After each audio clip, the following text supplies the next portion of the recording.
Un auto ha atropellado a ciclistas y peatones, estrellado contra una barrera del Parlamento británico. Ahí vemos el momento en el que ocurrieron estos hechos. Ya la policía investiga el incidente como un acto terrorista. Ha desplegado un fuerte operativo en esta zona tras la colisión. Y un hombre, ahí vemos, el que conducía este automóvil que se estrelló, fue arrestado. Un gran número de patrulleros y algunas ambulancias se dirigieron rápidamente a la zona. La estación londinense de Westminster, próxima al Parlamento, fue cerrada por esta alerta de seguridad. El Parlamento, que está en receso, está rodeado por unas barreras de acero y hormigón. Después, recordemos, del atentado perpetrado en marzo del año pasado por un ataque de Khalid Masood, quien, recordemos, arrolló a varias personas en el puente de Westminster y mató a 4 personas para después bajarse y tratar de entrar en el edificio, donde también asesinó con un cuchillo a un agente de la policía. Nuevamente, Londres está en alerta por lo que ya han calificado las autoridades como un incidente terrorista.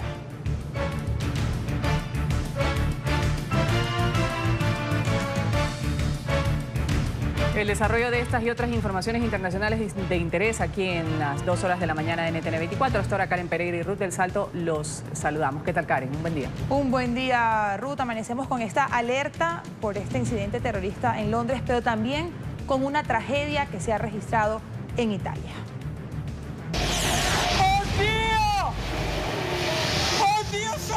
Este es el momento del colapso de un puente cerca de la ciudad portuaria de Génova, en el noroeste de Italia. Medios locales apuntan a que al menos 20 vehículos cayeron al vacío.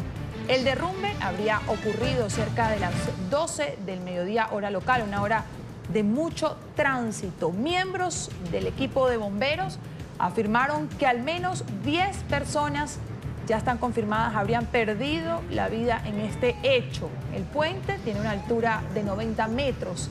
El ministro de Infraestructuras italiano ha asegurado que este suceso se perfila ya como una inmensa tragedia.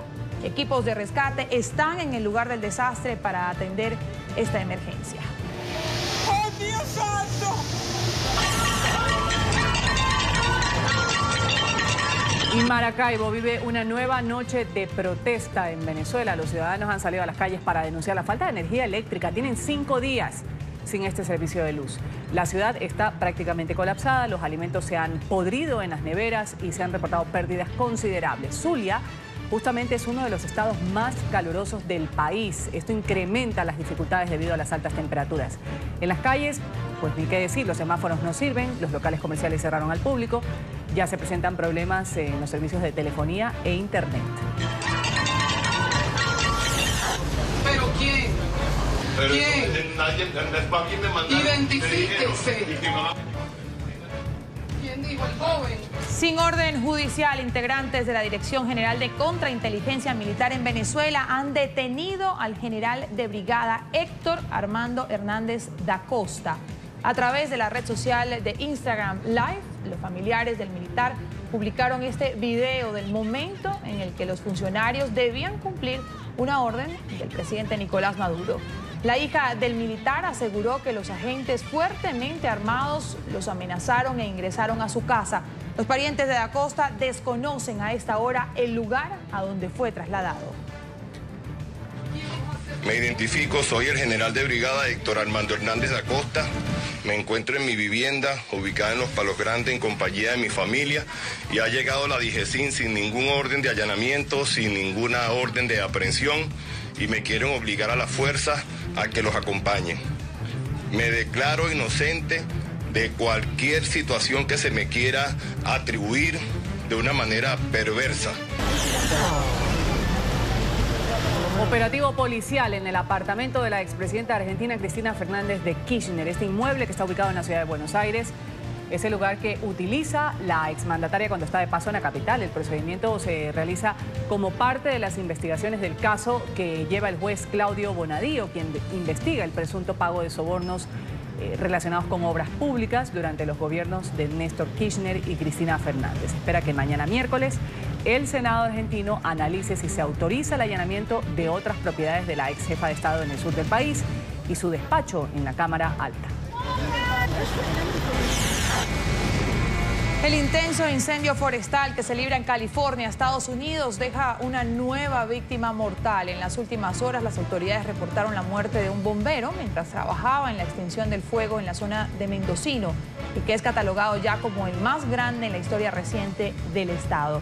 La conflagración se encuentra controlada en un 68%, pero la destrucción supera las 141.000 hectáreas. Más de 3.000 miembros de los servicios de emergencia trabajan para sofocar las llamas que han destruido más de 260 edificios y estructuras.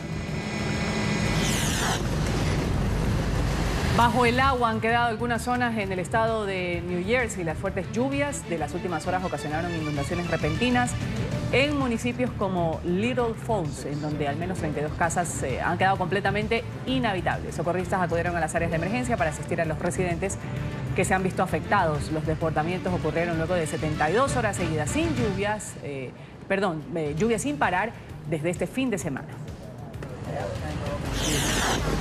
Y al menos 6 personas murieron y una más se encuentra desaparecida debido a las intensas precipitaciones que azotan el centro y norte de Filipinas. Los desbordamientos han sido ocasionados por el paso de la tormenta tropical Yagi. Las lluvias han afectado a más de 1 millón de personas y más de 50.000 residentes están siendo atendidos en los albergues dispuestos por las autoridades.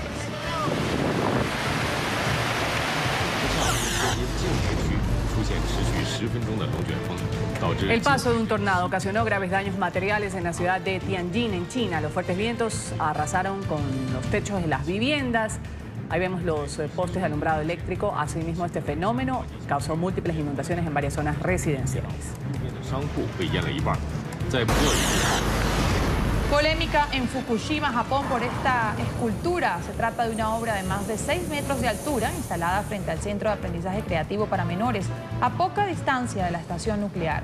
En ella, el artista Kenji Yanobe plasmó a un niño con un traje amarillo brillante que sostiene un casco en un brazo y un cofre con un contador de radiación que dice 0.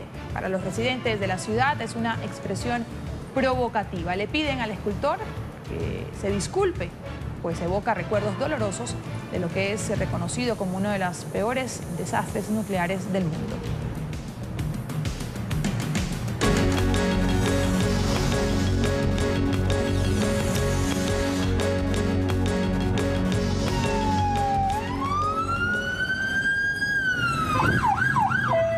Momentos de pánico que se vivieron en Londres. Hace algunas horas 3 personas han resultado heridas luego de que un hombre haya realizado un atropello masivo. Este carro se estrelló contra las barreras de seguridad que custodian el Parlamento británico. El conductor del vehículo ha sido detenido. La policía calificó el hecho como un incidente terrorista. 10 vehículos de organismos de seguridad y al menos 3 ambulancias se mantienen apostados en las calles cercanas al Palacio de Westminster. Testigos del incidente relataron que el hombre manejaba más de 80 kilómetros por hora.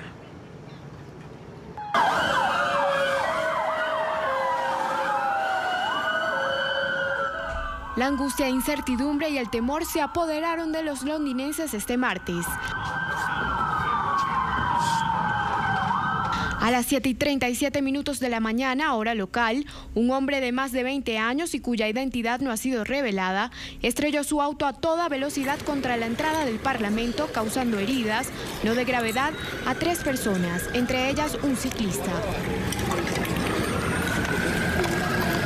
La pronta acción de las autoridades permitió el arresto del conductor del vehículo y que se minimizaran los daños, en lo que ya ha sido calificado como un incidente terrorista.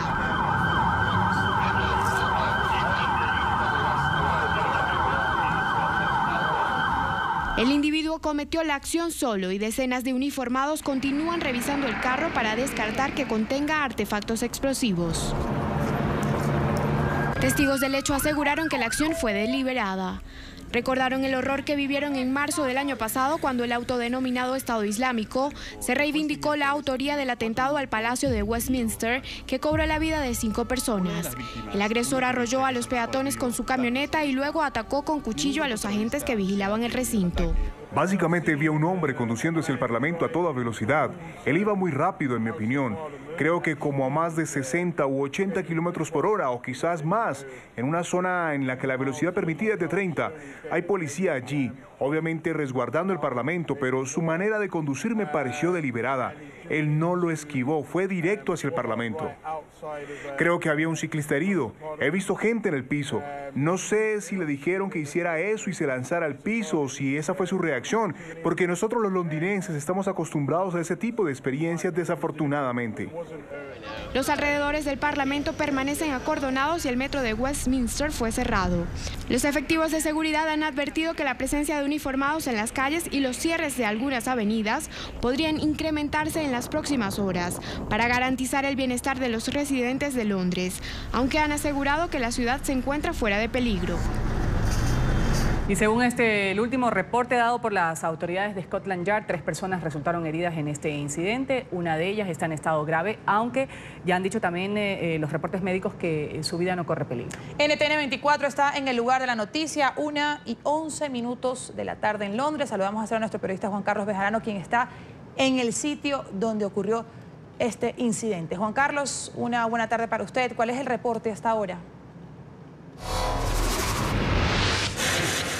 Hola, ¿qué tal, Karen Ruda, estimados televidentes? Bueno, como ustedes pueden ver, la zona a los alrededores del Palacio de Westminster, que está ahí al fondo, a unos 200 metros, permanece acordonada mientras se desarrolla esta investigación. Bueno, tenemos entendido, después de haber visto esos videos captados con cámaras de seguridad, que lógicamente este individuo deliberadamente estrelló su carro contra las barreras que protegen el Palacio de Westminster. Son unas barreras de acero, son prácticamente impenetrables. Eso sí llama la atención, ver cómo logró colarse en un carril que es bastante estrecho y que es utilizado solamente por vehículos oficiales, por diputados, por la policía o a veces por taxis que son llamados al Palacio de Westminster. Este individuo logró colarse allí y por supuesto al fin de ese camino pues se encuentra la policía, que desde el incidente del año pasado pues se ve policía realmente armada, algo que no sucedía anteriormente. También tenemos entendido que este individuo de unos 26 o 27 años no ha querido revelar su identidad, no está cooperando con los investigadores que lo han estado interrogando en el transcurso del día. Y como ustedes decían, los lesionados serían 3, 2 fueron trasladados al hospital, 1 fue atendido en el lugar de los hechos y solamente una de estas personas, una mujer, tiene lesiones graves, aunque no creen que corra peligro. Veamos precisamente lo que dicen las autoridades de esta investigación que, repito, está siendo tratada como un acto de terrorismo, aunque de momento ningún grupo terrorista, como ha ocurrido en el pasado, por así decir, el Estado Islámico, pues ha querido reconocer este hecho, lo cual también sugiere que podría ser un ataque de lo que aquí se considera como un lobo solitario, una persona que individualmente decide atacar a un país. Veamos lo que dicen las autoridades. Nosotros estamos trabajando tan rápido como sea posible en el área. Estamos utilizando las cámaras de seguridad, las cámaras del Parlamento en este momento. La seguridad pública es nuestra más grande prioridad y estamos continuando en nuestros esfuerzos para proteger el pueblo londinense. Estamos trabajando de forma diligente con todas las áreas correspondientes. Lo que sabemos es que es un Ford Fiesta plateado que se pudo ver durante la mañana. Vamos a estar brindando información respecto a la identidad y sobre todo a los detalles de este trágico suceso que golpeó la ciudad de Londres. Muchas gracias. Bueno, hay que recordar que el Parlamento se encuentra en receso, es decir, los 650 diputados y por supuesto los cerca de 900 lores no están por estos días en el Palacio de Westminster. Lo mismo la primera ministra Theresa May, quien se encuentra de vacaciones en Suiza y desde ahí pues ha tomado su cuenta de Twitter para expresar su solidaridad con los lesionados y agradecer a los servicios de emergencia por su rápida y valiente respuesta. Son sus palabras. Veamos. Mis pensamientos están con todas las personas que resultaron heridas en este incidente en Westminster y mi agradecimiento con los servicios de emergencia por la respuesta que tuvieron con valentía y responsabilidad.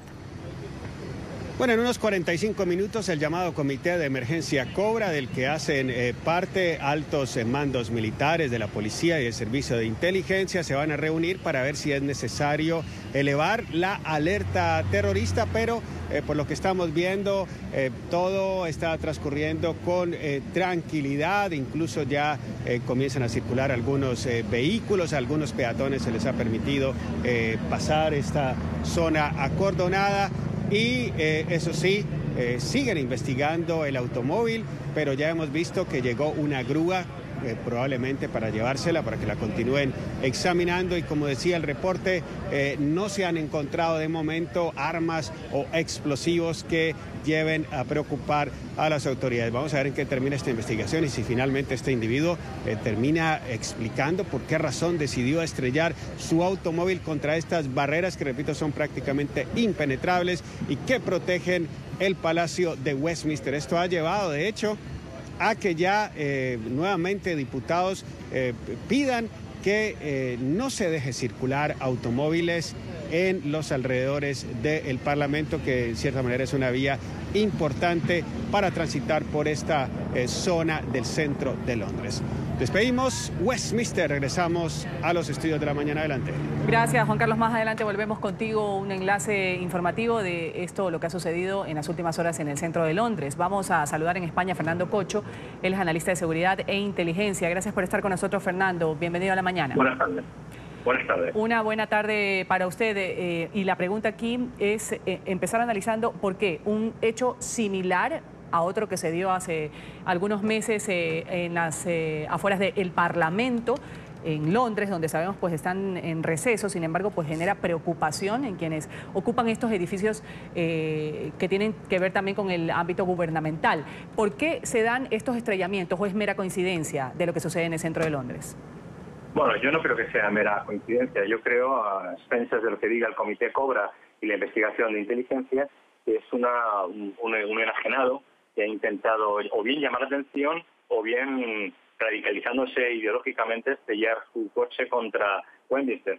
Pero es algo que debemos esperar la explicación de la inteligencia, porque no cumple los patrones que sí cumplieron en otros casos los atentados. No lleva explosivos, no se ha intentado autoinmolar, no se ha enfrentado a la policía, se ha dejado detener más o menos sin resistencia y ha intentado entrar en un ataque o atacar a un lugar que es prácticamente inexpugnable hoy por hoy.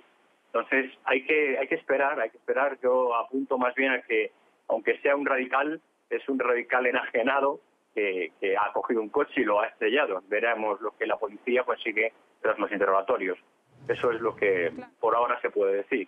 Claro, y cuando uno lee, por ejemplo, los comentarios en las redes sociales de los residentes de Londres es, again, otra vez nos pasa a nosotros. ¿Qué medidas se pueden tomar? Porque estamos viendo ya un repetido uso de vehículos para cometer este tipo de ataques, especialmente además en Londres. ¿Qué acciones pueden tomar las autoridades británicas para evitar que esto vuelva a suceder? Porque es que la sensación de los británicos hoy en día es, otra vez nos está pasando esto, hace menos de un año nos estaba pasando también. Bueno, sí, evidentemente el tema reside en que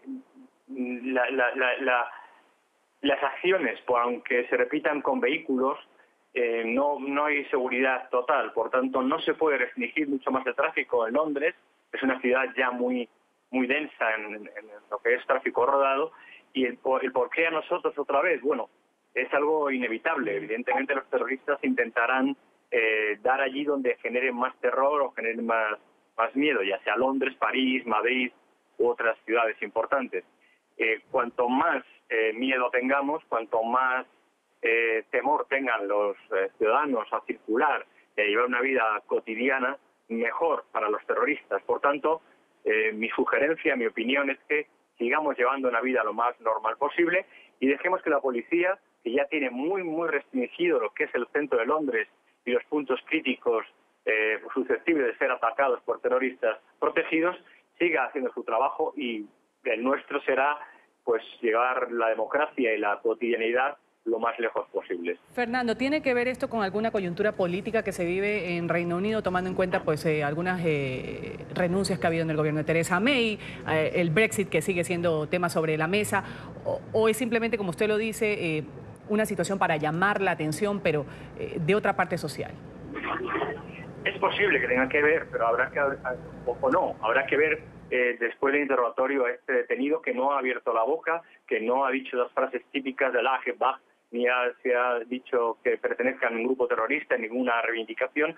Por tanto, puede ser desde un enajenado cabreado contra la política, perdón por la expresión, a un radical islámico que ha decidido estrellarse él mismo con su vehículo a un lugar, insisto, prácticamente impenetrable por vía terrestre, ¿no?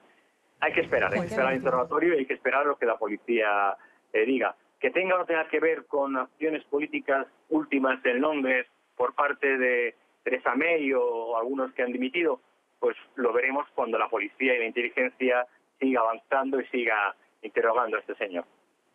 Vale, pues Fernando Cocho, analista de seguridad e inteligencia, muchísimas gracias como siempre por atendernos, por ayudarnos un poco a poner en dimensión lo que está sucediendo y lo que pasa cada vez que lamentablemente esto se hace ya más seguido de lo que se quisiera, este tipo de sucesos, especialmente en Europa. Muchísimas gracias.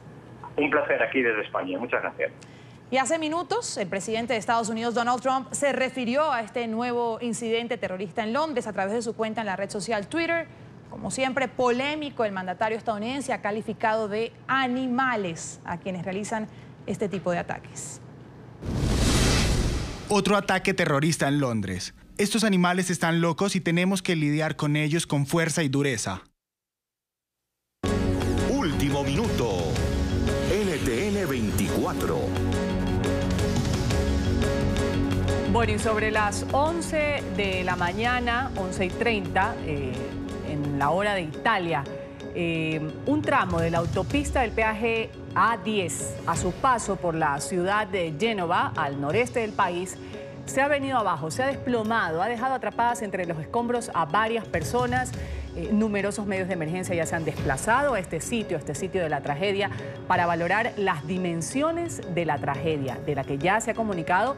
Hay decenas de víctimas mortales. Según informa el diario Corriere della Sera, las primeras teorías apuntan a un fallo estructural que ha provocado la caída de unos 100 metros de la autopista a su paso por la ciudad, en la zona de San Pierre d'Arena.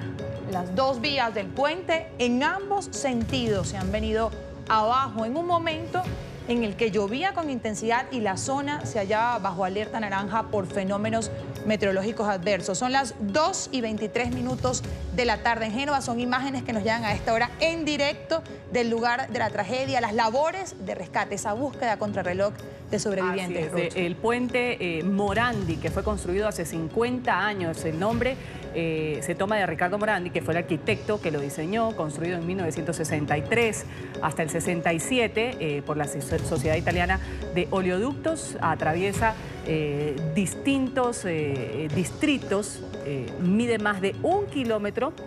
Ahí lo vemos, pues tiene una altura de 90 metros, se ha desplomado el día de hoy. Se trata de uno de los principales nudos de comunicación de la capital de la provincia de Liguria, que conecta la autopista, lo decíamos, la A10, con el peaje de Génova Ovest, desde donde se llega al puerto y también a las terminales del ferry. Ahí vemos la labor incesante de los equipos de socorro, pues tratando de ver a las personas que han quedado atrapadas. Una hora del mediodía, una avenida bastante transitada, este puente también bastante concurrido en Italia.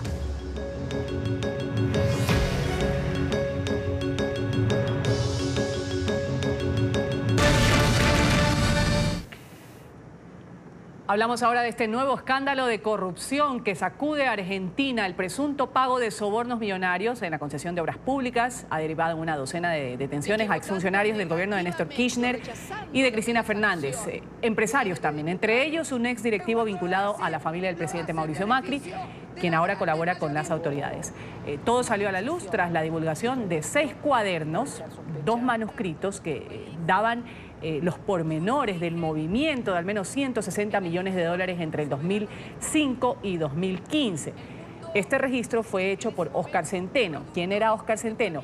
Un chofer de uno de los exfuncionarios que además citó la residencia de la hoy senadora Cristina Fernández como uno de los lugares donde se entregaba estas bolsas de basura. En teoría eran bolsas de basura, pero que no iban con basura, sino iban llenas de dólares. Una verdadera tormenta política la que se está presentando en Argentina en las últimas semanas. Vamos a revisar a esta hora cuáles son los exfuncionarios detenidos. Roberto Barata, ex secretario de Coordinación y Control de Gestión, el mano derecha del ex ministro también preso, Julio Devido, quien está acusado por su propio chofer de ser quien entregaba las coimas en la Quinta de Olivos, previo a pedírselas a los empresarios durante la gestión kirchnerista. Barata había sido liberado en marzo por falta de mérito tras haber estado detenido en otra causa donde se investigan presuntos negocios con el gas licuado durante el gobierno de Cristina Fernández.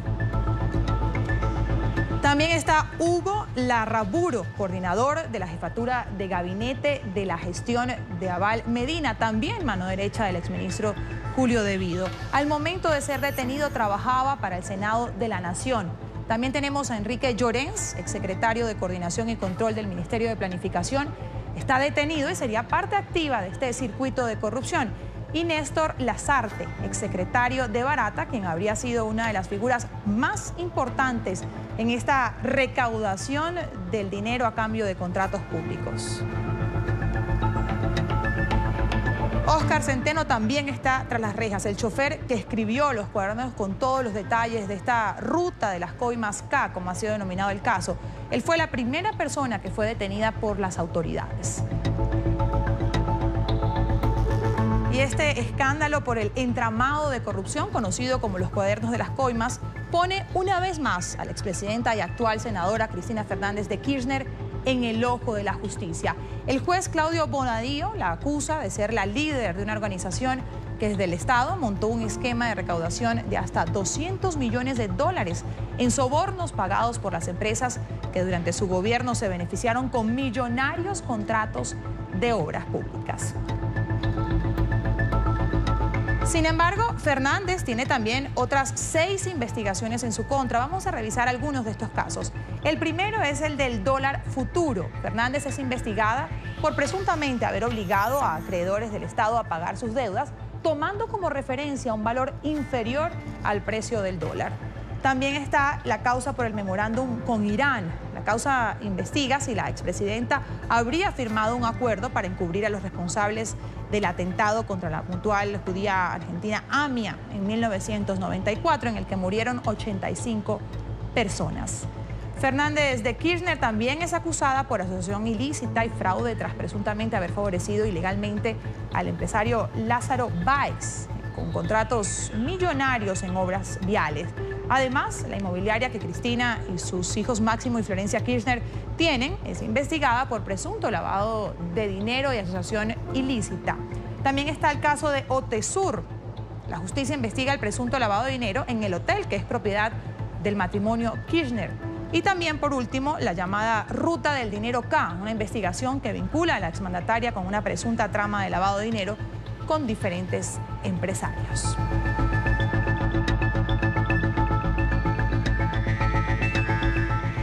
Bueno, y para conocer las implicaciones de estos casos de corrupción en Argentina, vamos a saludar en Buenos Aires a Jorge Arias. Él es director de la consultora latinoamericana Polilat.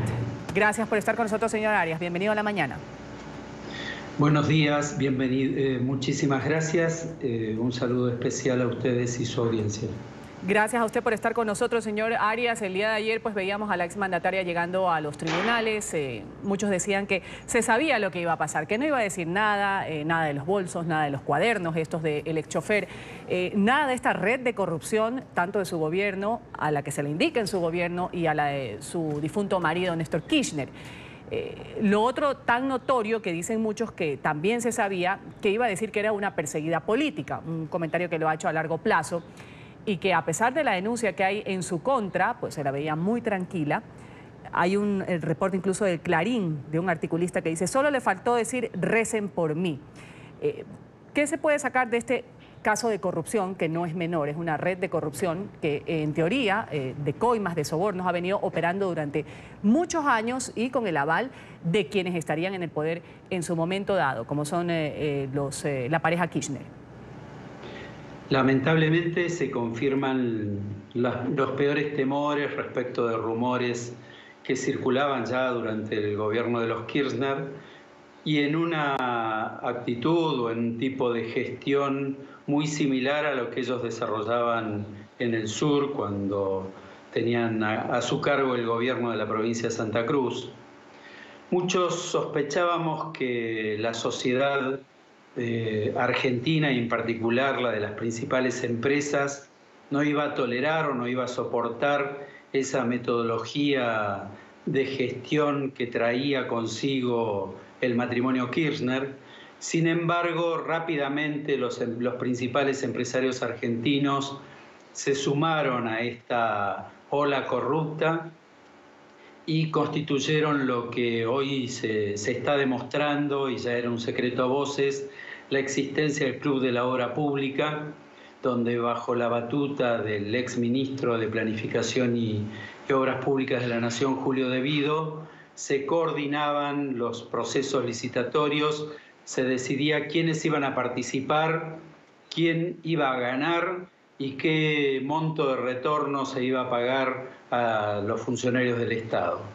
Ahora, este esquema corrupto que involucraba a funcionarios y a los principales empresarios del país puso en jaque realmente a la democracia y bueno, finalmente la justicia está reaccionando tras largos años de denuncias sobre este tipo de situaciones y estamos enfrentando ahora, pareciera que con pruebas concluyentes, poniendo al desnudo este terrible proceso de corrupción. Señor Arias, estamos hablando que ya hay detenidos varios funcionarios de los gobiernos kirchneristas. ¿Caerán, por ejemplo, podría caer en esto la expresidenta Cristina Fernández? ¿Hasta dónde puede llegar esta investigación? Es muy difícil en Argentina y dado el funcionamiento del sistema judicial y la precariedad institucional de nuestra democracia obtener conclusiones definitivas. Claramente, a juzgar por lo que se conoce, los medios, de las pruebas que se han ido acumulando en las distintas causas y particularmente en esta, pareciera que tanto la expresidenta como sus principales funcionarios no debieran escapar a este proceso judicial y a la cárcel. Sin embargo, también debe destacarse que la libertad de Cristina Kirchner ha estado muy en relación con la conveniencia política del gobierno actual del presidente Macri, que de algún modo la necesita como su principal contendiente a nivel político para que no crezcan otras opciones, en particular por las dificultades del momento económico que está viviendo la Argentina. Venimos arrastrando desde hace semanas una violenta depreciación del dólar, apreciación del dólar y depreciación de nuestro peso, y en la última semana, a partir de la crisis de Turquía, esto parece haberse disparado también asociando aquella crisis lejana a nuestra precariedad económica e institucional.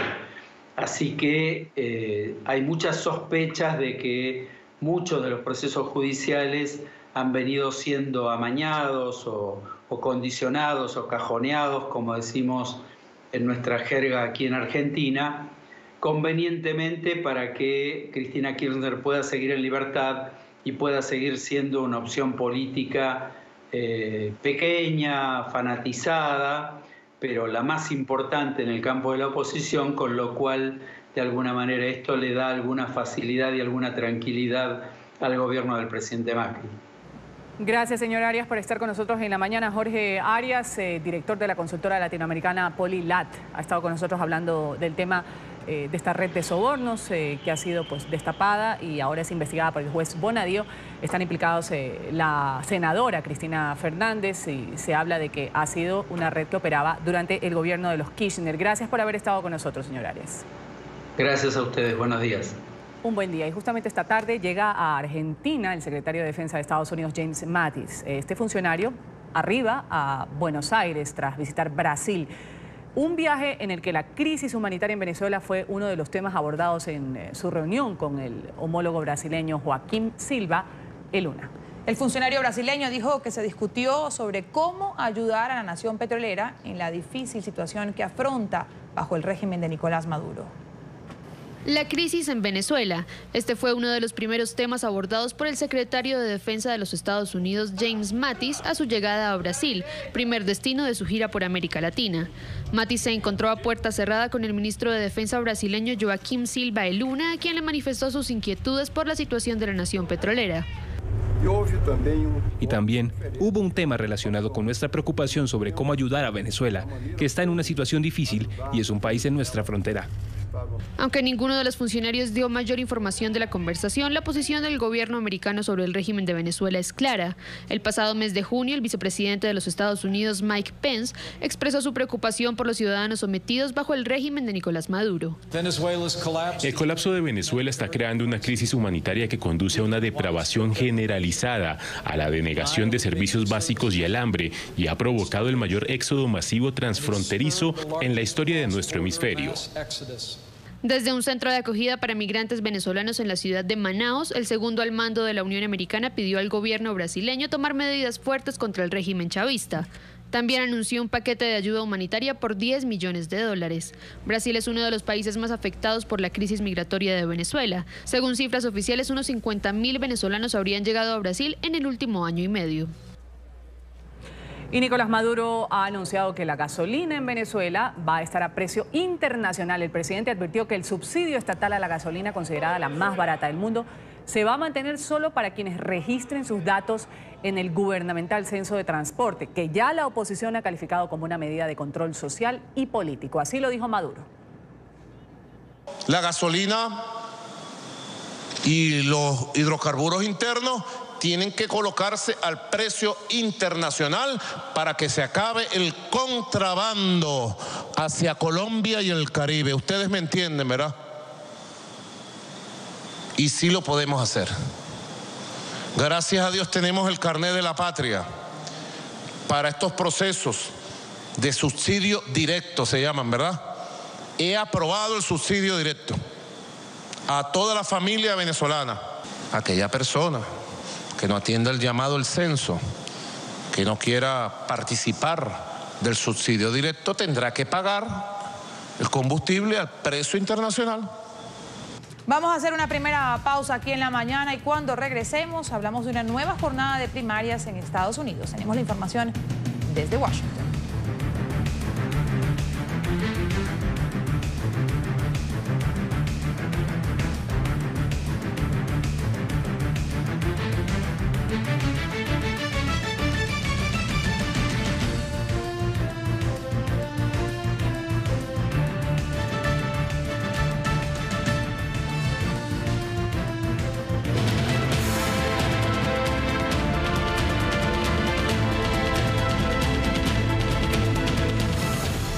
Revisamos lo que es noticia en Estados Unidos. Ya nuestros periodistas están listos con la información en Los Ángeles, en Washington, en Miami y en Nueva York. La nueva jornada de las primarias hoy de cara a las elecciones legislativas de noviembre. Candidatos de los dos partidos se van a medir en 4 estados. Destaca especialmente la pelea por el asiento del actual presidente de la Cámara de Representantes, Paul Ryan, quien, recordemos, decidió no volver a presentarse. Gustavo Aleret, director periodístico de NTN 24 en Estados Unidos, tiene hasta ahora el reporte. Gustavo, un buen día. Hola, muy buenos días. Los estados que celebrarán comicios son Connecticut, Minnesota, Vermont y Wisconsin, también con primarias para algunas gobernaciones. Muchos ojos están puestos en lo que pueda ocurrir en Wisconsin, un estado en el que el actual presidente del país, Donald Trump, ganó en el 2016, pero donde los demócratas esperan obtener o cosechar algunas victorias significativas este otoño. Aunque el mandatario ganó a su rival demócrata en las presidenciales, Hillary Clinton, en ese estado, lo cierto es que fue por un margen mínimo y el Partido Demócrata ha sido fuerte en ese territorio durante las últimas décadas. En el caso de Wisconsin, los demócratas creen que tienen opciones para hacerse con un asiento muy codiciado, el del presidente de la Cámara Baja, el conservador Paul Ryan, quien este año anunció que no buscará la reelección pese a ser una estrella ascendente de su partido. La batalla en la mayoría de estos estados estará marcada por los republicanos, a quienes Trump bendice, y los que se muestran más moderados. Además, destaca la congresista estatal Ilhan Omar, de origen somalí, que podría convertirse en una de las primeras mujeres musulmanas en llegar a la Cámara de Representantes, junto a Rashida Tlaib, quien ya ganó las primarias de Michigan la semana pasada. En Vermont, el senador independiente y aspirante a la presidencia por el Partido Demócrata en el 2016, Bernie Sanders, se presenta a la reelección y no se espera que tenga muchos problemas por su popularidad. La batalla más destacada en Connecticut será por la gobernación, tras el retiro del demócrata Dan Malloy, tras 8 años de mandato, lo que abre una puerta a los republicanos en ese estado históricamente progresista. Como siempre, la última palabra de todos estos comicios la van a tener los votantes. Gracias a Gustavo Legret por ese reporte desde Washington. Y el Chapo Guzmán va a regresar hoy a la Corte Federal del Distrito Este de Nueva York. Tiene lugar la primera comparecencia del líder del cártel de Sinaloa desde el pasado julio. La justicia de los Estados Unidos aceptara aplazar por 2 meses el inicio de este juicio. Alejandro Rincón tiene la información a esta hora desde el lugar de la noticia. Alejandro, un buen día. ¿A qué hora se tiene previsto la llegada del Chapo Guzmán? Hola, es un gusto saludarlos desde la Corte Federal del Distrito Oeste de Nueva York.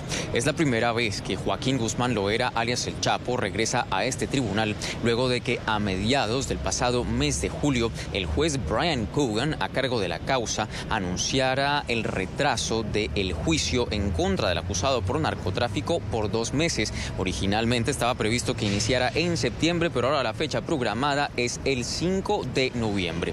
Durante la última vista oral previa al inicio de este juicio, los abogados de la defensa, tanto como los fiscales del gobierno de los Estados Unidos, debatieron la entrega de las últimas evidencias del caso, y también se planteó la dificultad que representará en su momento todo el tema logístico para los días previstos del juicio. Esto porque, recuerden, actualmente el Chapo está recluido en Manhattan y hasta el momento la cita de todo el juicio tendría lugar en Brooklyn, y justo a eso apuntan las declaraciones que tendrán ustedes a continuación del abogado de El Chapo, Eduardo Valareso, quien hace la reflexión, por una parte, de que más allá de toda la dificultad que representa este caso, El Chapo no se va a declarar culpable, y también hace un comentario sobre los problemas logísticos que vendrán a futuro una vez empiece el proceso el próximo noviembre.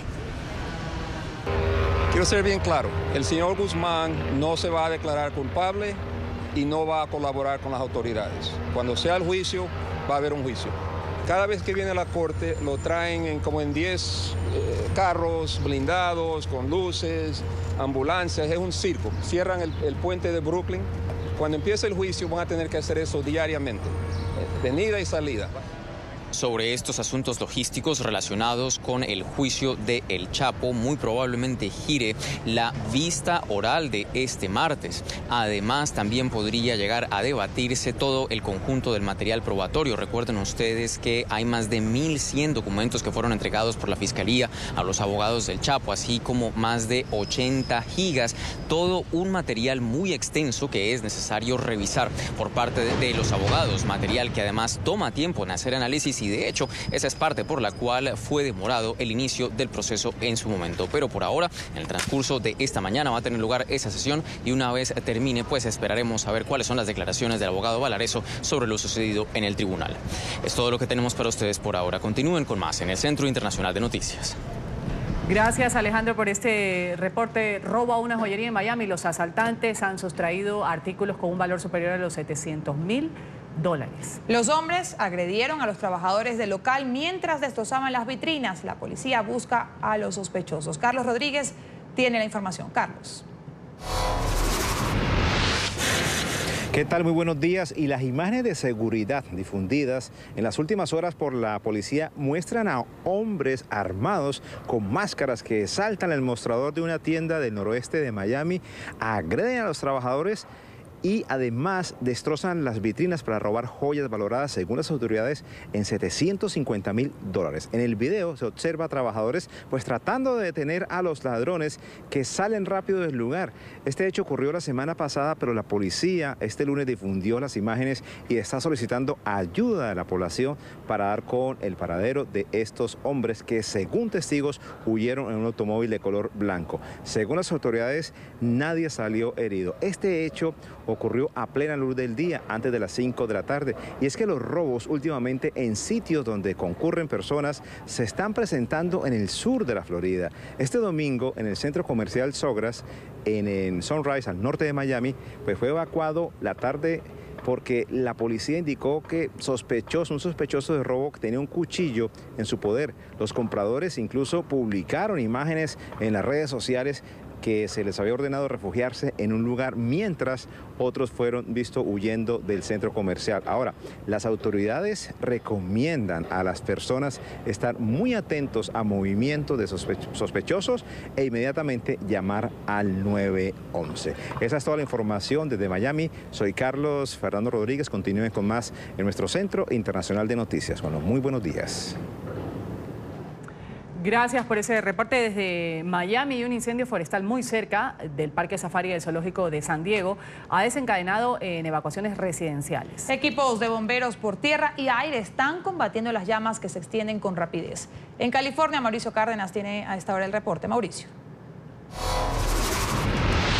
Muy buenos días para todos ustedes. Este fue un incendio que causó una gran alarma en la ciudad de San Diego y en el sur de Los Ángeles, pues estaba repleto de turistas cuando estallaron las llamas. Por supuesto, fueron evacuados los turistas, clausurado el zoológico y se tomaron medidas de emergencia para prevenir que alguno de los animales fuera ser afectado por las violentas llamas que estallaron al oeste del zoológico de San Diego. Varias viviendas también de ese sector fueron evacuadas por los cuerpos de bomberos que de inmediato atendieron la emergencia, y también varios helicópteros llegaron para auxiliar a los bomberos que estaban trabajando desde tierra. Este incendio logró llegar hasta unas 40 acres e incluso a esta hora de la madrugada todavía se trabaja en la erradicación de las llamas, repetimos, cerca al famoso zoológico de la ciudad de San Diego. Como dato curioso, este es el tercer incendio que surge en los alrededores del zoológico de esta ciudad,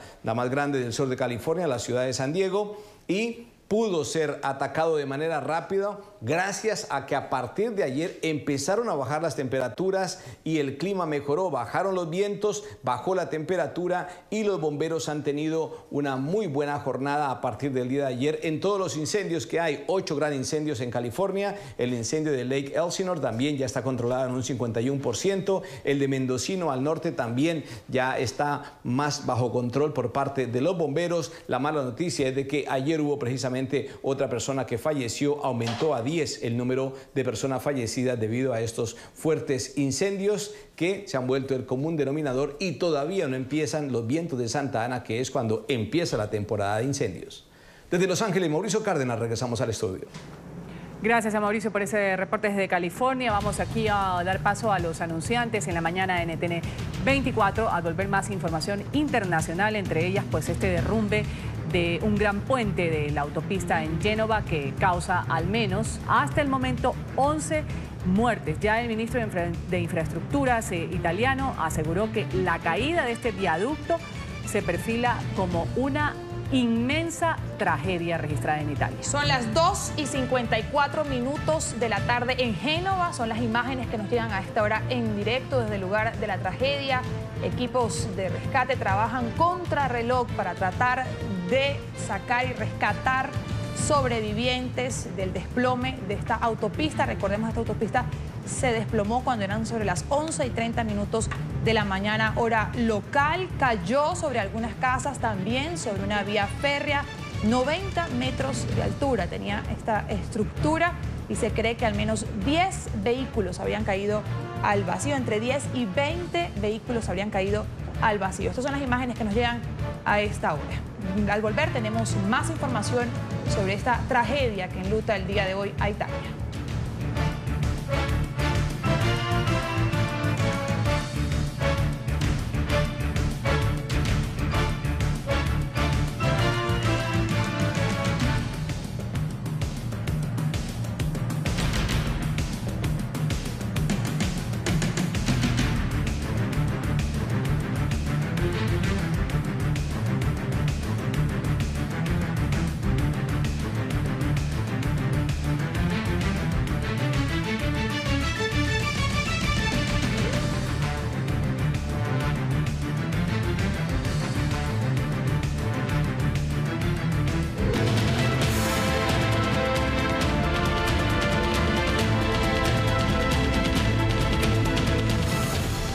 Revisamos lo que es noticia en Estados Unidos. Ya nuestros periodistas están listos con la información en Los Ángeles, en Washington, en Miami y en Nueva York. La nueva jornada de las primarias hoy de cara a las elecciones legislativas de noviembre. Candidatos de los dos partidos se van a medir en 4 estados. Destaca especialmente la pelea por el asiento del actual presidente de la Cámara de Representantes, Paul Ryan, quien, recordemos, decidió no volver a presentarse. Gustavo Aleret, director periodístico de NTN 24 en Estados Unidos, tiene hasta ahora el reporte. Gustavo, un buen día.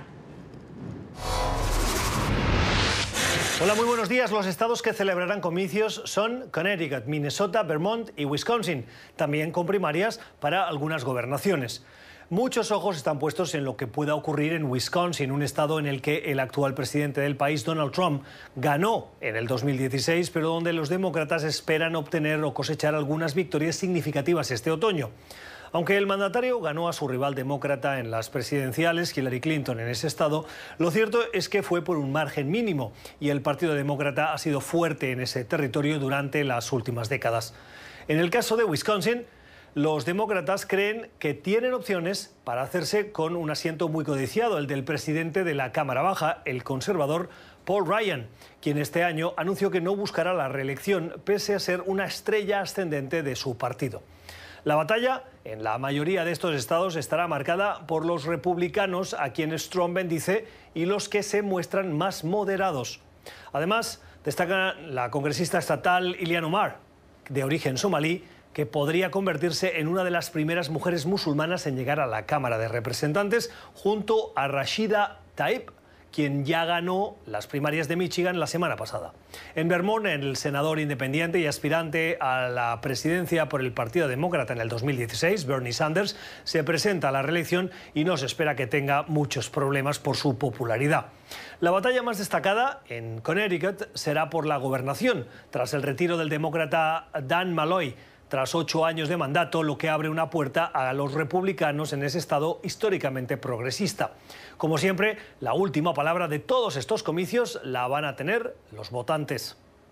Gracias a Gustavo Aleret por ese reporte desde Washington. Y el Chapo Guzmán va a regresar hoy a la Corte Federal del Distrito Este de Nueva York. Tiene lugar la primera comparecencia del líder del cártel de Sinaloa desde el pasado julio. La justicia de los Estados Unidos aceptara aplazar por 2 meses el inicio de este juicio. Alejandro Rincón tiene la información a esta hora desde el lugar de la noticia. Alejandro, un buen día. ¿A qué hora se tiene previsto la llegada del Chapo Guzmán? Hola, es un gusto saludarlos desde la Corte Federal del Distrito Oeste de Nueva York. Es la primera vez que Joaquín Guzmán Loera, alias El Chapo, regresa a este tribunal luego de que a mediados del pasado mes de julio el juez Brian Coogan, a cargo de la causa, anunciara el retraso del juicio en contra del acusado por narcotráfico por 2 meses. Originalmente estaba previsto que iniciara en septiembre, pero ahora la fecha programada es el 5 de noviembre. Durante la última vista oral previa al inicio de este juicio, los abogados de la defensa, tanto como los fiscales del gobierno de los Estados Unidos, debatieron la entrega de las últimas evidencias del caso y también se planteó la dificultad que representará en su momento todo el tema logístico para los días previstos del juicio. Esto porque, recuerden, actualmente el Chapo está recluido en Manhattan y hasta el momento la cita de todo el juicio tendría lugar en Brooklyn, y justo a eso apuntan las declaraciones que tendrán ustedes a continuación del abogado de El Chapo, Eduardo Valareso, quien hace la reflexión, por una parte, de que más allá de toda la dificultad que representa este caso, El Chapo no se va a declarar culpable, y también hace un comentario sobre los problemas logísticos que vendrán a futuro una vez empiece el proceso el próximo noviembre. Quiero ser bien claro, el señor Guzmán no se va a declarar culpable y no va a colaborar con las autoridades. Cuando sea el juicio, va a haber un juicio. Cada vez que viene a la corte lo traen como en 10 carros blindados, con luces, ambulancias, es un circo. Cierran el puente de Brooklyn. Cuando empiece el juicio van a tener que hacer eso diariamente, venida y salida. sobre estos asuntos logísticos relacionados con el juicio de El Chapo. Muy probablemente gire la vista oral de este martes. Además, también podría llegar a debatirse todo el conjunto del material probatorio. Recuerden ustedes que hay más de 1.100 documentos que fueron entregados por la Fiscalía a los abogados del Chapo, así como más de 80 gigas. Todo un material muy extenso que es necesario revisar por parte de los abogados. Material que además toma tiempo en hacer análisis y de hecho esa es parte por la cual fue demorado el inicio del proceso en su momento. Pero por ahora, en el transcurso de esta mañana va a tener lugar esa sesión y una vez termine, pues esperaremos a ver cuáles son las declaraciones del abogado Valareso sobre lo sucedido en el tribunal. Es todo lo que tenemos para ustedes por ahora. Continúen con más en el Centro Internacional de Noticias. Gracias, Alejandro, por este reporte. Robo a una joyería en Miami. Los asaltantes han sustraído artículos con un valor superior a los $700.000. Los hombres agredieron a los trabajadores del local mientras destrozaban las vitrinas. La policía busca a los sospechosos. Carlos Rodríguez tiene la información. Carlos. ¿Qué tal? Muy buenos días. Y las imágenes de seguridad difundidas en las últimas horas por la policía muestran a hombres armados con máscaras que saltan el mostrador de una tienda del noroeste de Miami, agreden a los trabajadores y además destrozan las vitrinas para robar joyas valoradas, según las autoridades, en $750.000. En el video se observa a trabajadores pues tratando de detener a los ladrones que salen rápido del lugar. Este hecho ocurrió la semana pasada, pero la policía este lunes difundió las imágenes y está solicitando ayuda de la población para dar con el paradero de estos hombres que, según testigos, huyeron en un automóvil de color blanco. Según las autoridades, nadie salió herido. Este hecho ocurrió a plena luz del día, antes de las 5 de la tarde. Y es que los robos últimamente en sitios donde concurren personas se están presentando en el sur de la Florida. Este domingo, en el centro comercial Sogras, en Sunrise, al norte de Miami, pues fue evacuado la tarde porque la policía indicó que un sospechoso de robo que tenía un cuchillo en su poder. Los compradores incluso publicaron imágenes en las redes sociales que se les había ordenado refugiarse en un lugar mientras otros fueron vistos huyendo del centro comercial. Ahora, las autoridades recomiendan a las personas estar muy atentos a movimientos de sospechosos e inmediatamente llamar al 911. Esa es toda la información desde Miami. Soy Carlos Fernando Rodríguez. Continúen con más en nuestro Centro Internacional de Noticias. Bueno, muy buenos días. Gracias por ese reporte desde Miami. Y un incendio forestal muy cerca del Parque Safari del Zoológico de San Diego ha desencadenado en evacuaciones residenciales. Equipos de bomberos por tierra y aire están combatiendo las llamas que se extienden con rapidez. En California, Mauricio Cárdenas tiene a esta hora el reporte. Mauricio.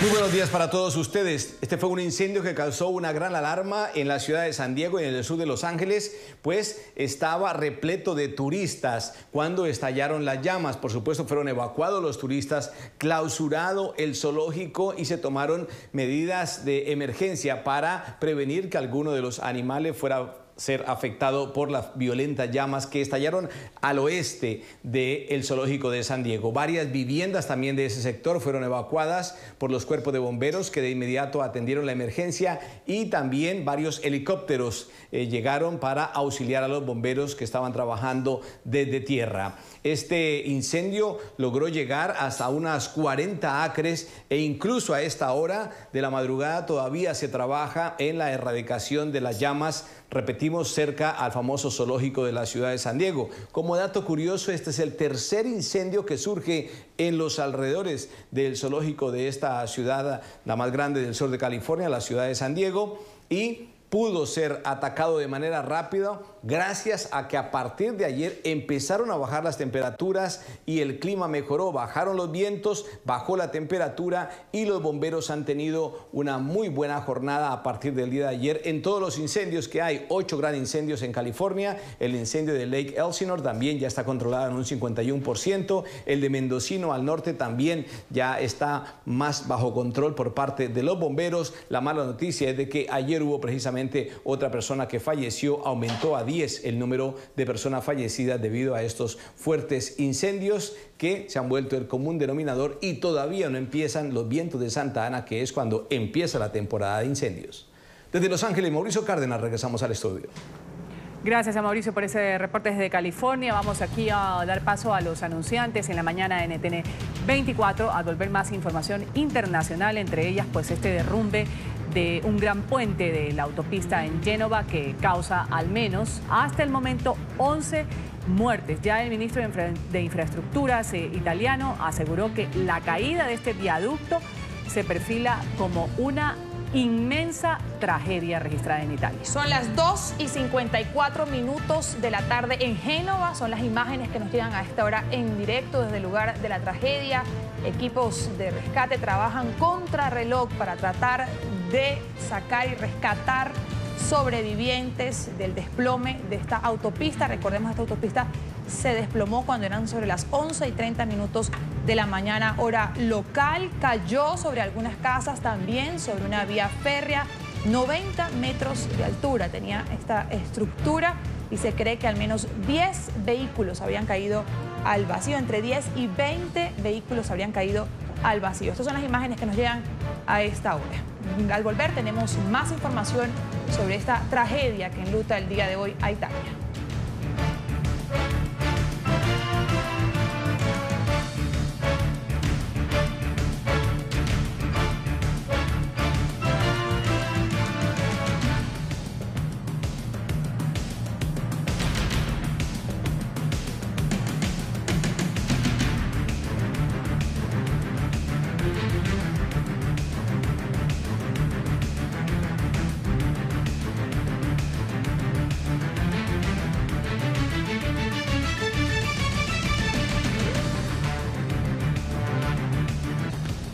Vamos a continuar con el programa La Mañana y la información internacional del momento, bastante movida el día de hoy la agenda informativa. Vamos a hablar de un accidente cerca de Quito, Ecuador.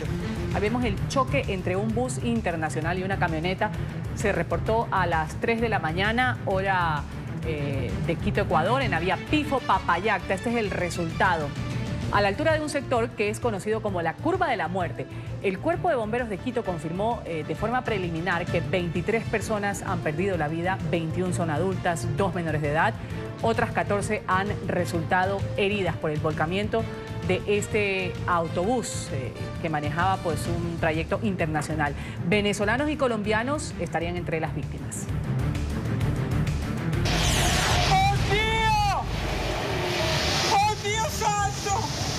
Tragedia en Génova, Italia. Ese es el momento del colapso de un puente cerca de la ciudad portuaria de Génova, en el noroeste del territorio italiano. Medios locales apuntan a que al menos 20 vehículos cayeron al vacío tras el colapso de esta estructura. El derrumbe habría ocurrido cerca de las 12 del mediodía, hora local, una hora de mucho tránsito en esta autopista que pasa por la ciudad de Génova. Estaba también en ese momento una fuerte tormenta azotando la zona. Miembros del equipo de bomberos afirmaron que hasta el momento al menos 10 personas habrían perdido la vida. Sin embargo, todavía se mantienen a esta hora las labores de rescate. El puente tenía una altura de 90 metros. El ministro de Infraestructuras ha asegurado que el suceso se perfila como una inmensa tragedia.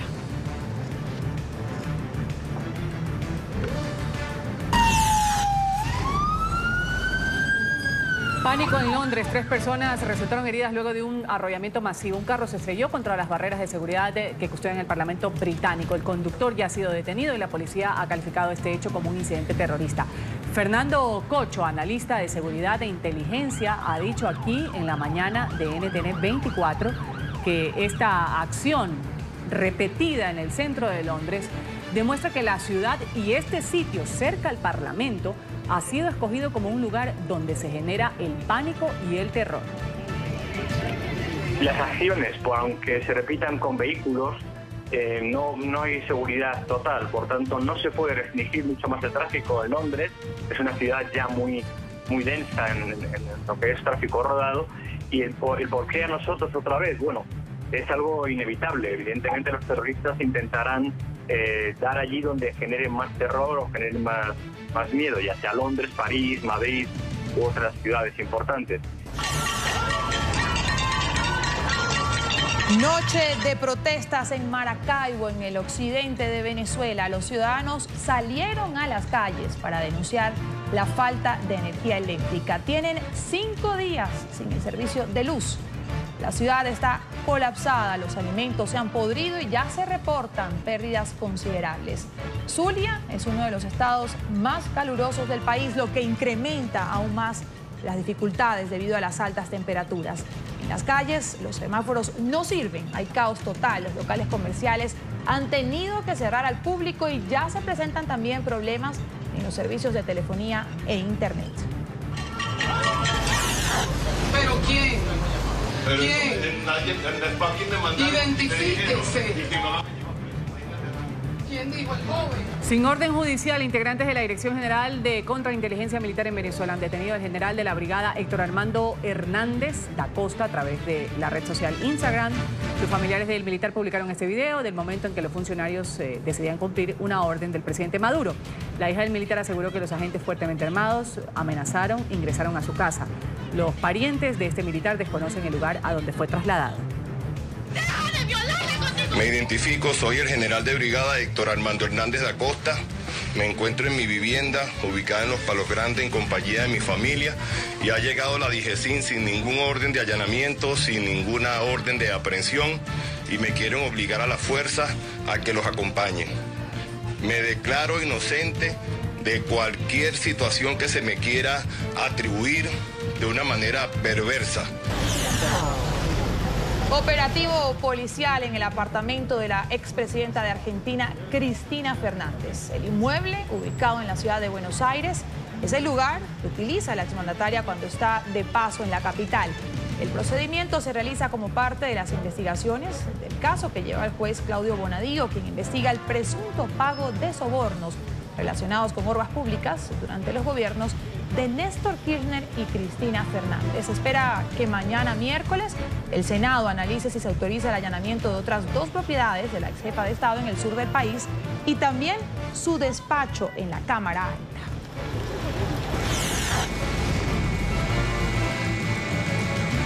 El intenso incendio forestal que está actualmente tomándose terrenos en California, Estados Unidos, deja una nueva víctima mortal. En las últimas horas, las autoridades reportaron la muerte de un bombero mientras trabajaba en extinción del fuego de la zona de Mendocino, que es catalogado como el más grande de la historia reciente del estado. La conflagración se encuentra controlada en un 68%, pero la destrucción supera 141.000 hectáreas. Más de 3.000 miembros del servicio de emergencia trabajan para sofocar estas llamas que ya han destruido 260 edificios y estructuras.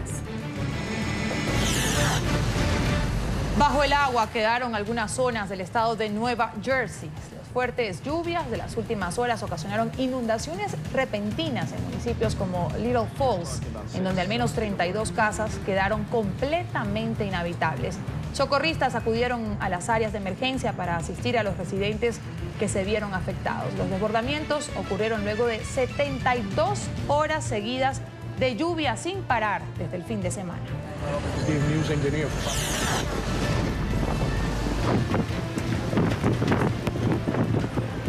6 personas han muerto, una más se encuentra desaparecida debido a las intensas precipitaciones que azotan el centro y el norte de Filipinas. Los desbordamientos han sido ocasionados por el paso de la tormenta tropical Yayi. Las lluvias han afectado a 1 millón de personas, más de 50.000 residentes de este sitio están siendo atendidos en los albergues dispuestos por las autoridades. El paso de un tornado ocasionó graves daños materiales en la ciudad de Tianjin, en China. Los fuertes vientos arrasaron con techos de viviendas y postes eléctricos. Asimismo, el fenómeno natural causó múltiples inundaciones en varias zonas residenciales.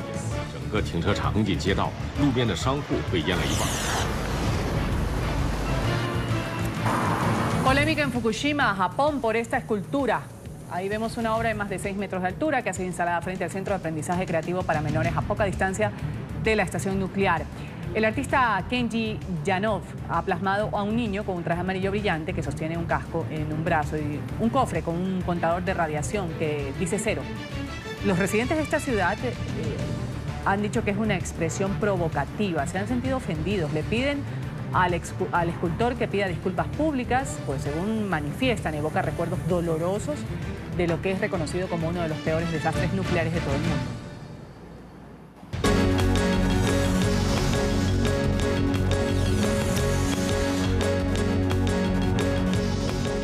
Pánico en Londres. 3 personas resultaron heridas luego de un nuevo atropello masivo en la capital británica. Un vehículo se estrelló contra las barreras de seguridad que custodian el Parlamento. ¿Qué es lo nuevo? El conductor del vehículo ha sido detenido. La policía también ya en los últimos minutos ha dicho que investiga este hecho como un incidente terrorista. Los testigos del hecho han relatado que el hombre manejaba a más de 80 kilómetros por hora. En el lugar de la noticia continúa Juan Carlos Bejarano. Juan Carlos. Hola, ¿qué tal, Ruth? Karen, estimados televidentes de la mañana. Nos hemos desplazado hasta Scotland Yard, que precisamente está ubicada a unos 100 metros del Palacio de Westminster, donde ocurrieron los hechos. Pues tenemos entendido que el sospechoso de este considerado un posible acto terrorista está siendo interrogado. No ha querido cooperar con las autoridades, pero ya habría sido identificado precisamente gracias a las imágenes que captaron en el momento en que fue arrestado. No conocemos su nombre, pero sabemos que es de Midland, que es en el centro de Inglaterra, y pues en esas imágenes se ve claramente cuando él mete su carro, un Ford Fiesta, en uno de los carriles especiales que tiene el Palacio de Westminster y estrella su automóvil contra estas barreras de seguridad que son prácticamente impenetrables. Se mantiene en 3 los heridos, 2 fueron llevados al hospital de St. Thomas, que está a pocos metros del Palacio de Westminster. Una de las personas, que es una mujer, tiene lesiones graves, pero estaría fuera de peligro. Veamos lo que ocurrió precisamente a las 7:37 de la mañana, plena hora pico de Londres.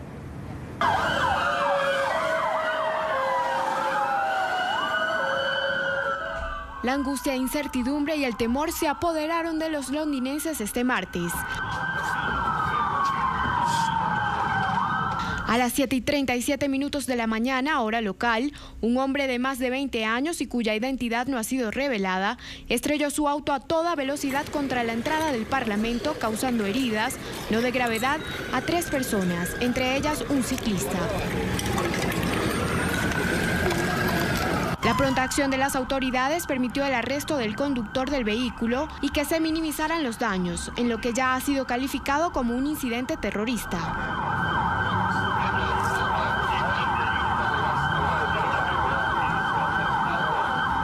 El individuo cometió la acción solo y decenas de uniformados continúan revisando el carro para descartar que contenga artefactos explosivos. Testigos del hecho aseguraron que la acción fue deliberada.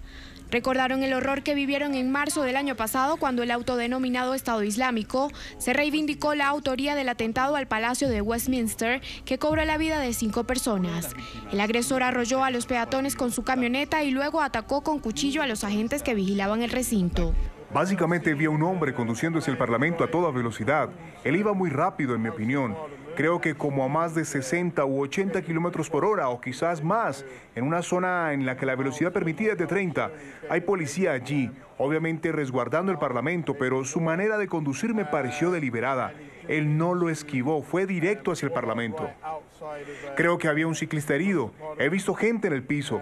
No sé si le dijeron que hiciera eso y se lanzara al piso o si esa fue su reacción, porque nosotros los londinenses estamos acostumbrados a ese tipo de experiencias, desafortunadamente.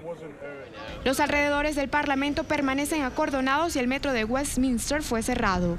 Los efectivos de seguridad han advertido que la presencia de uniformados en las calles y los cierres de algunas avenidas podrían incrementarse en las próximas horas para garantizar el bienestar de los residentes de Londres, aunque han asegurado que la ciudad se encuentra fuera de peligro. Bueno, el Palacio de Westminster es el corazón de la política de Reino Unido. Pues afortunadamente los 650 diputados del Parlamento y los cerca de 900 lores se encuentran de vacaciones, incluida la primera ministra Theresa May. Pero es una zona muy transitada. De hecho, esto ha llevado a que nuevamente algunos miembros del Parlamento soliciten que se vuelva peatonal, es decir, que se corte el tráfico. Sin embargo, pues allá hay una plaza muy importante, la Plaza del Parlamento, que lleva diferentes vías importantes del centro de la capital. Hace unos minutos el jefe de la unidad antiterrorismo de la policía británica ha hablado aquí en Scotland Yard. Veamos lo que dijo respecto a este hecho.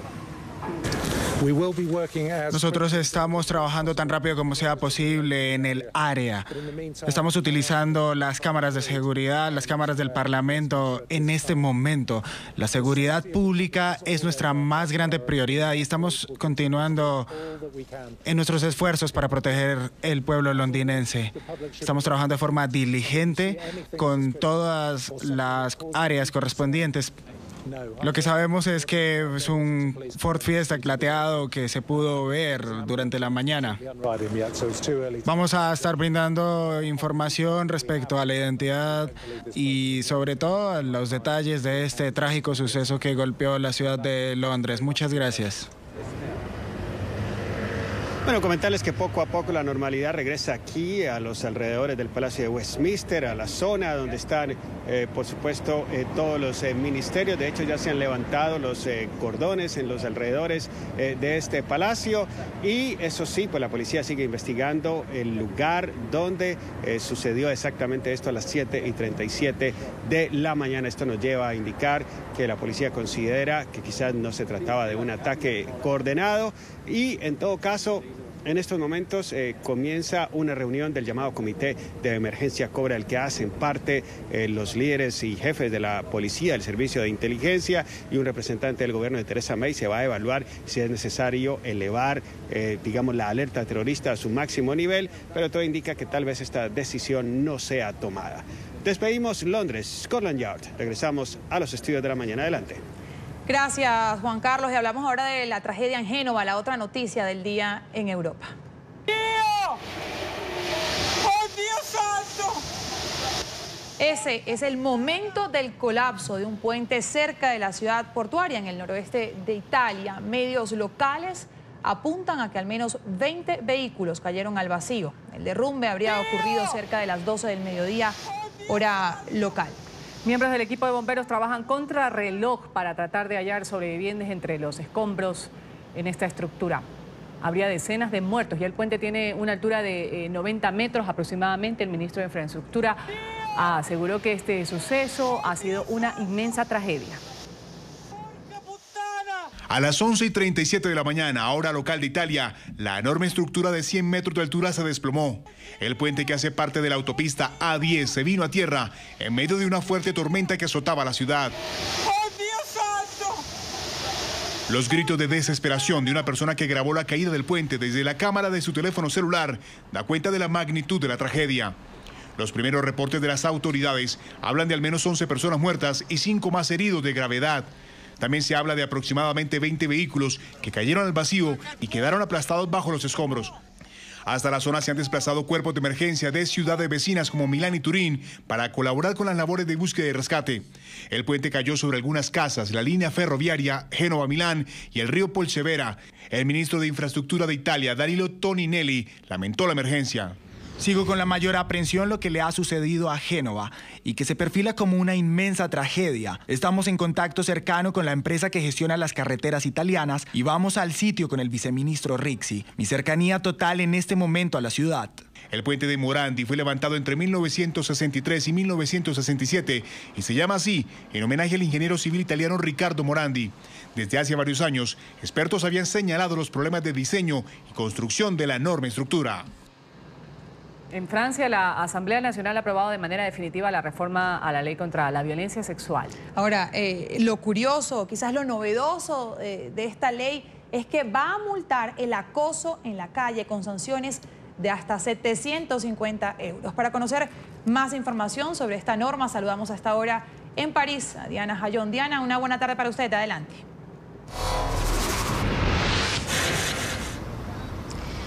Compañeros y amables televidentes, reciban un muy cordial saludo desde París. Hay que pensarlo muy bien si algún caballero decide hacer un piropo o algún tipo de comentario en algunas calles de Francia, de las ciudades de este país, porque a partir de ahora, si la mujer considera que es un tipo de acoso sexual, lo que se le está diciendo lo puede demandar y esto acarrearía una multa de mínimo 750 euros. Así ha quedado ya inscrito en la reforma a la ley de violencia sexual que recientemente aprobó la Asamblea Nacional Francesa. Después de muchas discusiones, finalmente se ha logrado que esto sea multado. Y es que muchas mujeres en Francia consideran que hace falta refrendar este tipo de leyes, hacerlas aún más severas. Muchas de ellas sí sienten que existe un verdadero acoso sexual en la calle. Sin embargo, otras creen que no cambiarán muchas cosas. Nosotros hemos querido justamente preguntarle a las francesas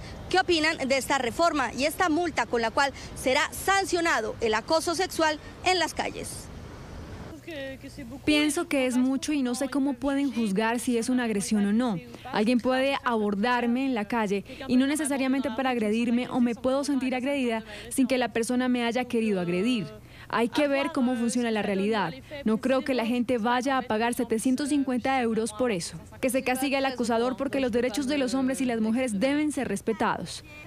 Cambiar la ley puede cambiar las mentalidades. Es una falta que debe pasar por la legislación.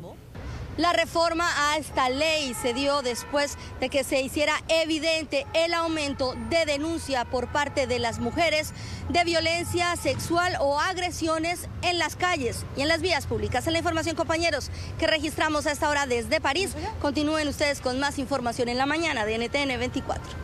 Gracias, Diana. Y representantes de la oposición venezolana fueron recibidos en el Senado español por líderes del Partido Popular.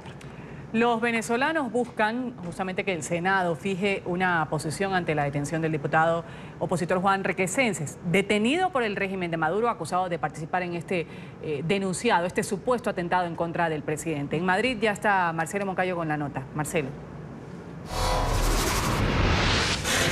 Hola, ¿qué tal? Un saludo para ustedes desde Madrid. Esta mañana aquí en el Senado español fueron recibidos por senadores del Partido Popular representantes de la oposición venezolana. Ellos entregaron un documento en donde se solicita a los legisladores un pronunciamiento del Senado ante los últimos hechos que se han dado en Venezuela y que han provocado la captura de personas como el diputado Juan Requesens. El grupo de opositores venezolanos estuvo encabezado por el diputado Ramón López y el exalcalde de Caracas, Antonio Ledesma. En estos últimos días hemos visto cómo se ha violentado totalmente la Constitución, la vulneración total de los derechos humanos, el allanamiento de inmunidades parlamentarias, violentando a la propia Constitución venezolana frente al poco respeto que le tienen a las instituciones. Decretan un auto de detención al diputado Julio Borges, que fue presidente de la Asamblea Nacional, y al diputado Juan Requesens, que los tienen retenidos, prácticamente secuestrados. Ayer, después de 8 días, fue que lo presentaron ante los tribunales y al final la juez no decidió nada. Hoy más que nunca Venezuela requiere de la solidaridad oportuna. Aquí la hemos encontrado.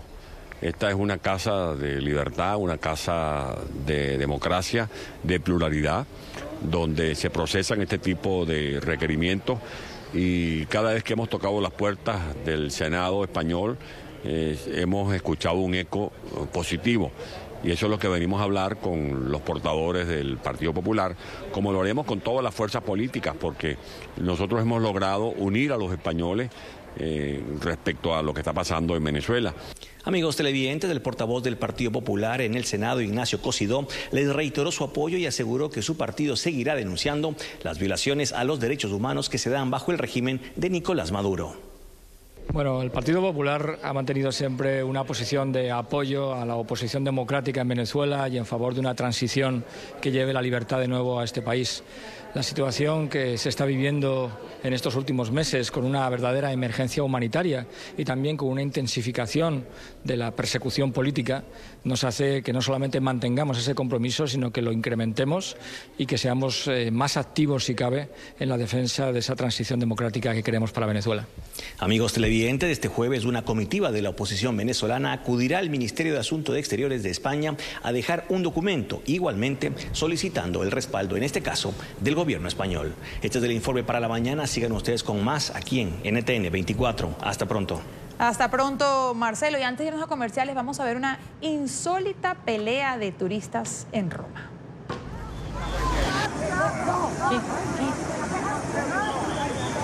Estas dos mujeres llegaron a los golpes por disputarse el mejor lugar para tomarse una fotografía en la Fontana di Trevi, en la capital de Italia. Otras personas que se encontraban en el lugar grabaron con las cámaras de sus teléfonos móviles este bochornoso momento. Por segundos, la pelea cesó, sin embargo, los familiares de ambas turistas intervinieron, desatando lo que se convirtió en una verdadera batalla campal. La policía intervino y puso fin a los hechos violentos. Un lugar donde la gente va a tomarse la foto para lanzar la monedita, exacto, para volver a Roma. Yo creo que eso fue el deseo. La una quería pedir un deseo en el mismo sitio de la otra.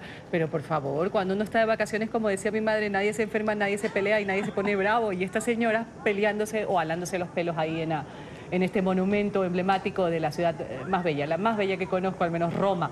Vamos aquí a un corte comercial en la mañana y cuando retornemos hay indignación en México por un presunto caso de discriminación y también crueldad contra una niña indígena.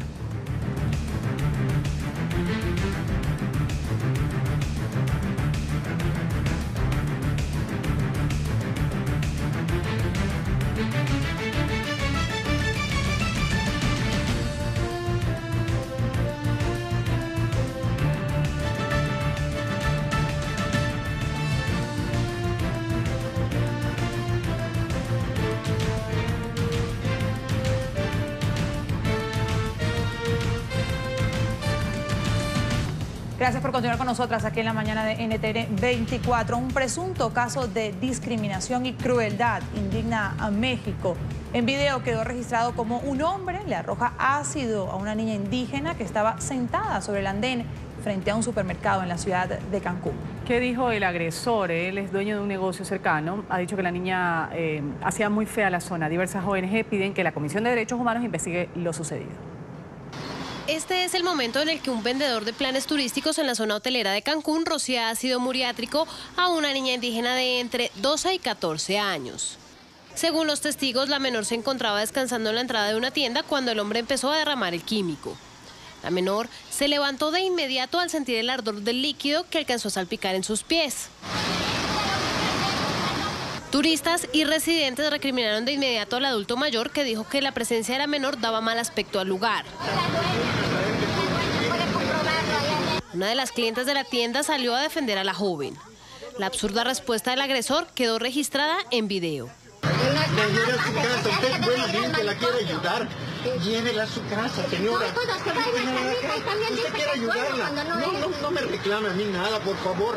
Agarre a la señora, por favor, y se la lleva usted a su casa. Al percatarse que estaba siendo grabado y ser advertido sobre una denuncia por discriminación, intentó agredir a quienes le reprochaban su conducta. El video se volvió tendencia en redes sociales y generó indignación en el país. Muchos exigen un castigo al hombre y el caso ha llegado hasta organizaciones que defienden los derechos de las mujeres. La Comisión de Derechos Humanos debe intervenir porque este tipo de actos no se pueden tolerar y la policía debe investigar el hecho para sancionar al hombre por su agresividad. En Cancún, lo que menos necesitamos es violencia y este acto, aparte de que es una absoluta discriminación, también es violencia y mucho más grave porque fue contra una menor de edad. Según la prensa local, los testigos afirmaron que la menor llevaba menos de 10 minutos sentada en el lugar y que descansaba después de ayudar a su mamá que vende artesanías en la zona. También en México las autoridades investigan a las directivas y estudiantes de una escuela en el estado de Durango después de que un alumno de 19 años muriera tras sufrir un golpe en la cabeza por cuenta de una pesada broma. Este es un informe de nuestra cadena aliada Excelsior Televisión.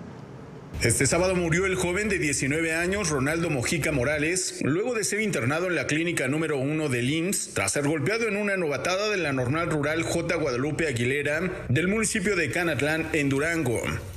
Actuamos ya, la Vistaduría General inició, abrió un expediente, porque la verdad nos preocupa y nos duele, no creo que este hecho denigra y ataca directamente contra la dignidad de los seres humanos y duele más sobre todo porque es una normal. Mediante comunicado, las autoridades confirmaron la muerte, así como la separación del cargo del director de la normal, quien admitió que las novatadas forman parte de la vida cotidiana de la institución. Mire, las novatadas, cuando se inicia el ciclo escolar, los muchachos pues son rapados, son trasquilados por los estudiantes, son unas bienvenidas de este tipo que por muchos años se ha implementado en la normal. Por estos hechos, tanto directivos como estudiantes serán investigados por la Fiscalía del Estado y la Comisión Estatal de los Derechos Humanos. porque si se dan las novatadas, desgraciadamente a veces se dan con la participación de los alumnos, que la ven o la aceptan como una forma de formación, que así lo hemos visto. Entonces tenemos que revertir esas costumbres. La Fiscalía inició los exámenes forenses del joven normalista y este lunes se espera presenten avances de las investigaciones.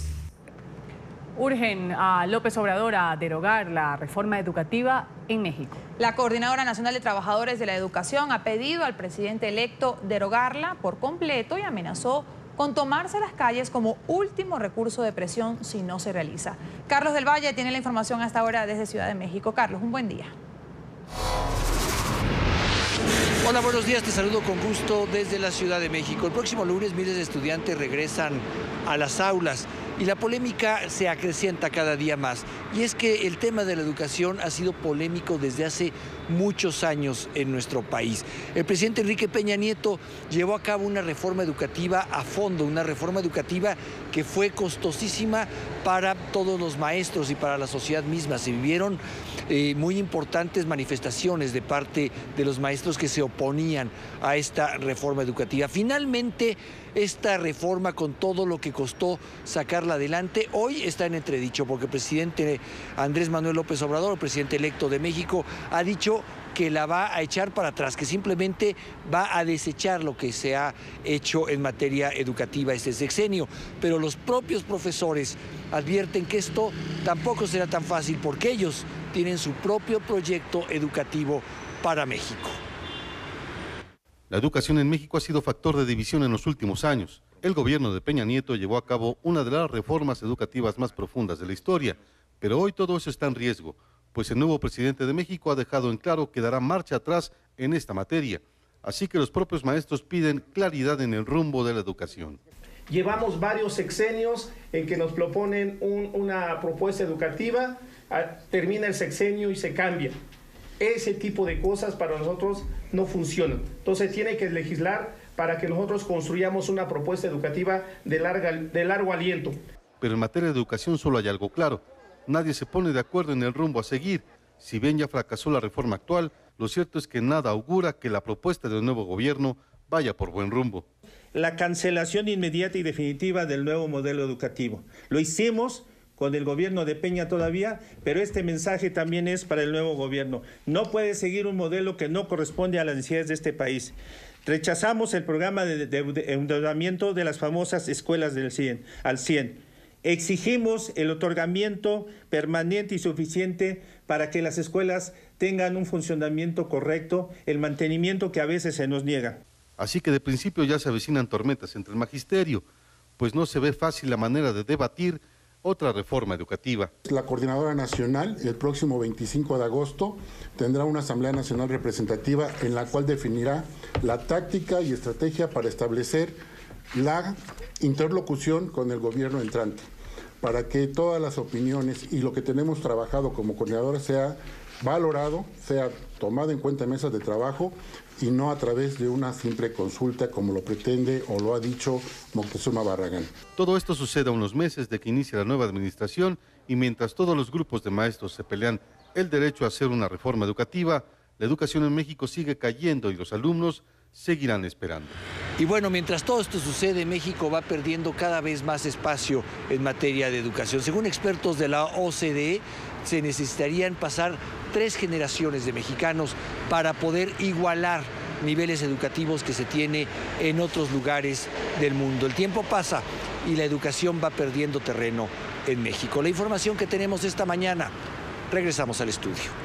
Gracias por ese reporte, Carlos del Valle. Desde México, el gobierno de Evo Morales critica a Iván Duque y su decisión de retirar a Colombia de la Unión de Naciones Suramericanas, UNASUR, al mismo tiempo que ha instado al mandatario a reflexionar sobre esta medida. El presidente Duque sacó a Colombia del organismo por considerar que respalda lo que califica como dictadura de Nicolás Maduro.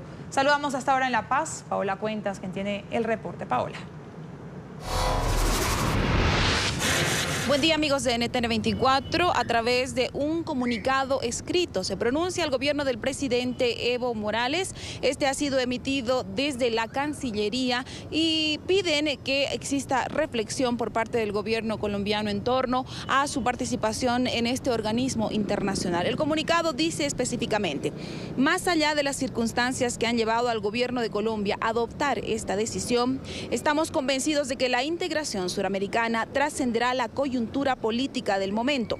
El Estado plurinacional de Bolivia reitera la invitación a los países de Sudamérica y en especial al gobierno de Colombia a iniciar un profundo proceso de reflexión enfocado en lo que nos une más allá de nuestras diferencias, construyendo una agenda estratégica suramericana que incluya los varios temas en los que existen necesidades e intereses conjuntos.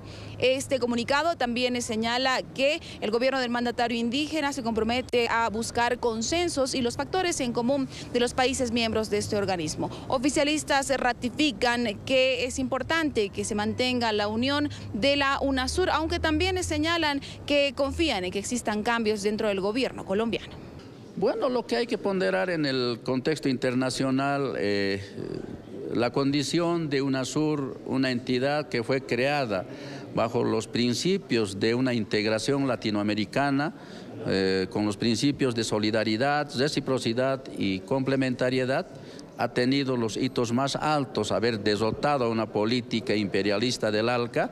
Hoy varios países que hoy todavía son sumisos a esta instancia imperialista quieren abandonar esta instancia. Sin embargo, nosotros queremos decir con bastante precisión, pero también la coyuntura internacional es favorable a las banderas progresistas y por supuesto, pues en este caso, una salida de un país que es parte de esta integración latinoamericana siempre puede ser contraproducente. Sin embargo, ¿qué es lo que rescatamos de Colombia? Colombia, si revisamos objetivamente las últimas elecciones, ha habido un empate técnico entre la derecha y la corriente progresista y de izquierda. Esto significa que dentro de poco Colombia también estará sumándose a una corriente progresista. Los resultados que ha tenido las últimas elecciones muestran con claridad el avance, el efervescente ascenso de fuerzas progresistas en Colombia, y eso nos da esperanza de que en algún momento en esta coyuntura cíclica política Colombia también será parte de estas corrientes progresistas. El gobierno del presidente Evo Morales ratifica que continuarán en los esfuerzos por superar esta crisis que está atravesando la Unión de Naciones Sudamericanas. Con la información retorno hasta el Centro Internacional de Noticias. Buen día. Buen día, Paola. Día crucial en Chile para el reajuste del salario mínimo. Esta propuesta hecha por el Ejecutivo, que incluye un aumento cercano al 4%, será votada en el Pleno de la Cámara de Diputados. Trabajadores consideran insuficiente el incremento propuesto por el gobierno y no descartan un paro nacional. Nuestro periodista Juan Pablo Monsalve tiene la información a esta hora. Juan Pablo. Hola, ¿qué tal, Karen, Ruth? Un gusto saludarlas acá desde Santiago de Chile. Pues efectivamente en los próximos minutos comenzará la votación de esta iniciativa que ya fue aprobada en una comisión mixta conformada por diputados tanto de la Comisión de Trabajo como la Comisión de Hacienda. Fueron 16 los votos a favor, 10 los votos en contra de esta iniciativa, que tal como lo decíamos será discutida en el Pleno de la Cámara de Diputados. 3,6% para ser exactos es la información que ha entregado el gobierno del aumento que realizará o de la propuesta de este ajuste mínimo salarial.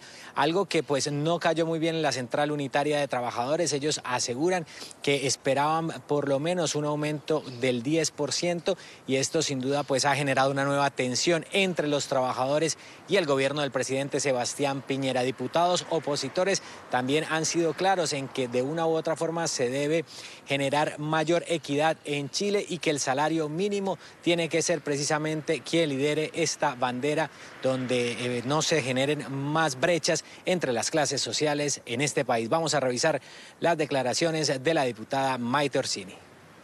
Cualquier propuesta que no tenga en el centro superar la línea de la pobreza es una propuesta indolente, porque no puede ser que el salario mínimo sea otra realidad más que nos recuerde que Chile es un país tremendamente desigual, porque en Chile lo que falta no es plata, lo que falta son criterios de redistribución de riqueza y lo que falta es justicia social. Es por eso que esperamos que el gobierno deje de lado la línea que ha venido instalando en estas últimas semanas y que ingrese indicaciones que le hablen al Chile de verdad, no a ese Chile imaginario en el que una familia de 4 personas puede vivir con 283.000 pesos o incluso con 300.000 pesos.